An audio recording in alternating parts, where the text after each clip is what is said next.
అందరికీ నమస్కారం. నేను డాక్టర్ ప్రియదర్శిని. సో, ఈరోజు మనము ధనయోగం గురించి తెలుసుకుందాం. సో, అందరికీ ధనం అంటే ఎంత అవసరమో అందరికీ తెలుసు. కొందరికి ధనం అవసరమైతే, కొందరికి ధనం వ్యసనం, కొందరికి విలాసం, ఇంకా ఎన్నెన్నో రకాలుగా మనం చెప్పుకోవచ్చు. కాకపోతే ఈ ధనయోగం అనేది ఎవరి జాతకంలో ఎలా ఉంటుంది? అసలు ఈ ధనయోగం ఉంటేనే వాళ్ళకి ధనం వస్తదా? జీవితంలో ధనం లభిస్తుందా లేదా? లేదా ధనయోగం లేకున్నా గానీ మనం ఏదన్నా పరిహారం చేసుకుని ధన ధనయోగాన్ని క్రియేట్ చేసుకోవచ్చా? అంటే ఆర్టిఫిషియల్‌గా క్రియేట్ చేసుకోవడమే. సో, అది అంతా మనం ఈరోజు తెలుసుకుందాం. ఫస్ట్ ఆఫ్ ఆల్ ధనయోగం అంటే ఎలా లభిస్తుంది? ఒక జాతక చక్రంలో చూసినట్టయితే నేను ప్రతిసారి చెప్తుంటాను. మనము యోగాలైనా మన లగ్నం నుంచి చూసుకోవాలి. జాతక చక్రంలో లగ్నం ఏంటో ఫస్ట్ తెలుసుకున్నాక, లగ్నం నుంచి ద్వితీయంలో ఏ గ్రహం ఉంది, అది పాపగ్రహమా లేకపోతే న్యాచురల్ బెనిఫిక్ అంటాము. న్యాచురల్ బెనిఫిక్ అనేసి రెండు, అంటే పాప గ్రహము ఉంటుంది, మంచి ఫలితాలు ఇచ్చే మంచి గ్రహం కూడా ఉంటుంది. సో, ఎప్పుడైతే ఈ గ్రహం పాపగ్రహం లేకుండా మంచి గ్రహం, అంటే పర్సనల్గా మన జాతక చక్రంలో ద్వితీయంలో పాపగ్రహం లేకుండా మంచి గ్రహం, అంటే మంచి ఫలితాలు ఇచ్చే, జనరల్గా మంచి ఫలితాలన్నీ ఇచ్చేస్తాయి అన్నమాట. దాంట్లో ఏంటంటే గురువు గ్రహం, శుక్రగ్రహం, అంటే బృహస్పతి, శుక్రుడు, ఈ రెండు గ్రహాలు మనకి ధనాన్ని ఇచ్చే గ్రహాలు అన్నమాట. సో, ఈ గ్రహాలు కనుక ద్వితీయాధిపతితో లేదా ద్వితీయంలో ఒక్కోసారి గురుగ్రహం ఏంటంటే ద్వితీయంలో ఉన్న వాళ్ళకు విపరీతమైన డబ్బు, విపరీతమైన ధనం వస్తుంది. కానీ వచ్చినప్పటికీ అది నిలదొక్కుకోలేరు. ఏదో విధంగా ఖర్చు అయిపోవడము, వాళ్ళు అనుభవించారు అనమాట. అంటే సపోజ్ ఫర్ ఎగ్జాంపుల్, ఒకడు బాగా రిచ్, బాగా ధనవంతుడు, అతను బాగా సంపాదిస్తాడు. లైఫ్ లాంగ్ అతను కూడబెట్టి కూడబెట్టి కూడబెట్టి అలాగే కూడబెడుతూనే ఉంటాడు. తద్వారా ఏమవుతుందంటే చివరి జీవిత దశలో అతను అనుభవించకుండానే వెళ్ళిపోతాడు. అతను తదనంతరం ధనాన్ని అనుభవించడం ఇలాంటివన్నీ జరుగుతూ ఉంటాయి అన్నమాట. సో, అలాంటి రకం ద్వితీయంలో గురువు ఒకవేళ ఉన్నట్టయితే, మళ్ళీ ద్వితీయంలో గురువు ఉన్నా కానీ ఎన్ని డిగ్రీస్లో ఉన్నాడు, ఏ నక్షత్రంలో ఉన్నాడు, ఇవన్నీ కూడా మనం తెలుసుకున్నట్టయితే, క్షుణ్ణంగా మనం తెలుసుకున్నట్టయితే, ఈ ధనయోగాలు మనకి ఎలాంటి ఫలితాలు ఇస్తాయి, ఎలా మనని ధనవంతులు చేస్తాయి అనేసి మనం తెలుసుకోవచ్చు. అయితే ఇంకొకటి మనం బాగా చూసుకోవాల్సింది ఏంటంటే, గురువు ద్వితీయంలో ఉన్నా కానీ లేదా ద్వితీయంలో ఉన్నప్పటికీ అంత ఫలితాలు ఇవ్వరు అని చెప్పుకున్నాం కదా.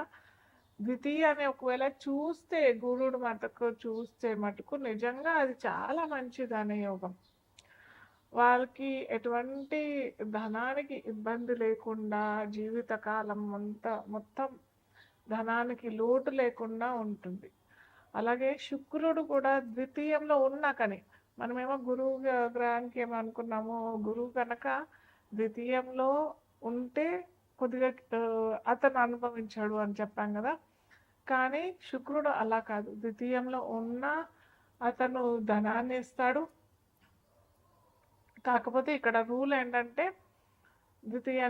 ద్వితీయంలో శుక్రుడు ఉన్నా ఇస్తాడు, ద్వితీయాన్ని చూసినా కానీ శుక్రుడు ఇస్తాడు. అలాగే మనం ఇక్కడ చూసుకోవాల్సింది ఏంటంటే, ఆ లగ్నానికి, ప్రతి లగ్నానికి, ఫర్ ఎగ్జాంపుల్ మేష లగ్నమే అనుకోండి. మేష లగ్నానికి గురువు యోగాధిపతి, యోగకారకుడు. సో, గురువు కనుక ఉన్నట్టయితే లేదా గురువు కనుక చూసినట్టే, అంటే ఆ ద్వితీయ భావాన్ని చూసినట్టయితే ఖచ్చితంగా అతనికి, ఆ జాతకులకి ధనాన్ని ఇస్తాడు. కాకపోతే శుక్రుడు కనుక అక్కడ ఉన్నాడు అని అంటే, శుక్రుడు మారకాధిపతి అవుతాడు ఆ లగ్నానికి, ద్వితీయ సప్తమాధిపతి అవుతాడు.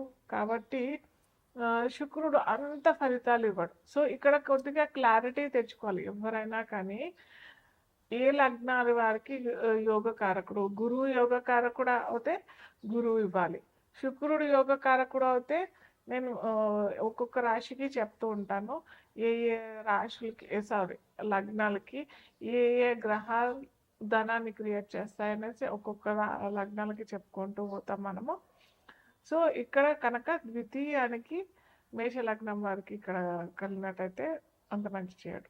సో ఇలా ప్రతి లగ్నాలకి ఒక లగ్నానికి గురువు యోగ కారకుడు అయితే ఒక లగ్నానికి శుక్రుడు యోగ కారకుడు అవుతాడు. సో ఇలా మనము డిఫరెన్షియేట్ చేసుకున్న తర్వాత మనకి ధనయోగం జీవితంలో ఉందా లేదా, ఒకవేళ లేకపోతే ఎలాంటి పరిహారాలు మనం చేసుకోవచ్చు, ఇది మనం మేషం నుంచి మీనం వరకు చూద్దాం.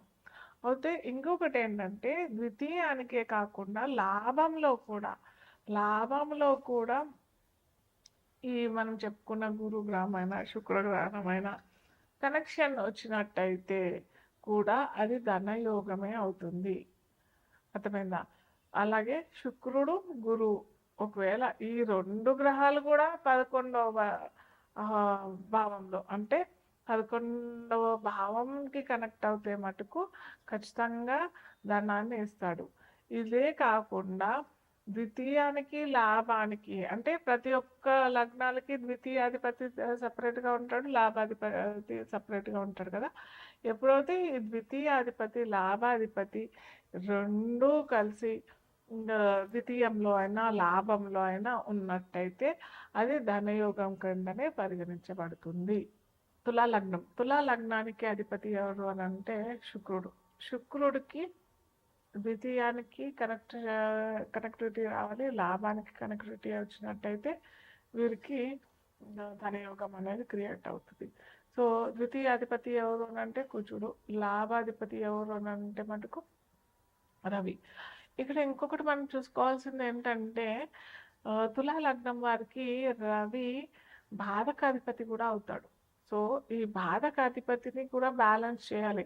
సో ఈ యోగం ఉన్నట్టయితే కూడా మనము ఇప్పటిదాకా ఏం చెప్పుకున్నామంటే యోగం లేకపోతే ఏం చేసుకుంటే ఆ యోగాన్ని మనం క్రియేట్ చేసుకోవచ్చు అని చెప్పుకున్నాం కదా. ఆ యోగం కనుక లేకపోతే ఉన్నా కానీ బాధకాధిపతి కాబట్టి మీకు వస్తాయి. కుజుడు రవి ఇద్దరు కలిసి అక్కడున్న అంటే షష్టానికి వ్యయానికి షష్టానికి అష్టమానికి వ్యయానికి కనుక కనెక్టివిటీ లేకపోతే ఖచ్చితంగా ఇస్తాడు. అలాగే నీచ స్థానాల్లో లేకపోతే కనుక ఇస్తాడు. కానీ బాధకాధిపతి కూడా అవుతాడు కదా. సో డబ్బులు వస్తాయి కానీ వీళ్ళు అనుభవించాలి అని అంటే లేని స్థితిలో ఉంటారనమాట. అంటే ఫర్ ఎగ్జాంపుల్ డబ్బులు వస్తాయి, ఈ యోగం ఉంది కాబట్టి డబ్బులు వస్తాయి, కాకపోతే అనుభవించేదాము అని అనుకునేసరికి ఏదైనా బాధలు రావటము, ఏదో ఒకటి ఇబ్బంది పెట్టడము, వాళ్ళు అనుభవించలేని పరిస్థితిలో ఉండే అవకాశాలు చాలా ఉంటాయి. సో ఖచ్చితంగా రవికి ఈ యోగం ఉన్నా కానీ మనం చేసుకోవాలి, లేకున్నా కానీ మనం చేసుకోవాలి. రవికి రోజు అర్ఘ్యం ఇవ్వండి. రోజు కాపర్ గ్లాస్లో నీళ్లు పోసేసి దాంట్లో సింధూరం అన్న పసుపు అన్న లేదా కొద్దిగా జాపత్రి ఉంటుంది కదా, అట్లాంటి అన్న కొద్దిగా వేసేసి రవికి కనుక అర్ఘ్యం ఇచ్చినట్టయితే ఆదివారం స్టార్ట్ చేసేయండి. శుక్రవారాలు ఎక్కువగా కొంచెం ఈ పరిమళ సుగంధాలు కలిగించే అన్నీ మీరు ఆ నీళ్ళలో కొంచెం ఒక డ్రాప్ వేసినా కానీ వేసి అత్తరు పన్నీరు ఇవన్నీ ఉంటాయి కదా, కొద్దిగా వేసి మనము సూర్యుడికి అర్ఘ్యం ఇచ్చినట్టయితే కూడా చాలా మంచిది. అలాగే ఆదివారం గోధుమలు దానం చేయడానికి ప్రయత్నం చేయండి. కుజుడు కనుక సరిగ్గా లేదు అని అంటే మటుకు మంగళవారాలు ఎరుపు వస్తువులు దానం చేయడానికి ప్రయత్నం చేయండి. ఎరుపు వస్తువులు అంటే గాజులన్నా ఉండొచ్చు, వస్త్రాలన్నా ఉండొచ్చు, ఏదన్నా మీకు ఏమీ లేదంటే ఒక బ్లౌజ్ పీస్ అన్నా ఇవ్వండి. అది మంగళవారము, శుక్రవారము, ఆదివారం ఈ 3 వారాలు చేసుకోవాలి.